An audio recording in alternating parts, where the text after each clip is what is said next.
Hi! In this video, we will answer the question, what is the number such that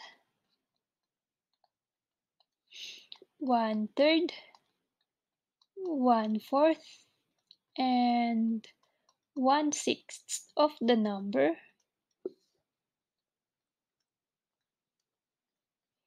is 6 more than 1/2 of the number?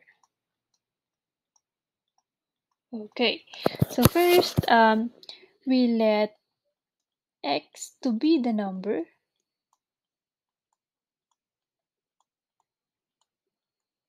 Then from the given condition, we know that 1/3 of x plus 1/4 of x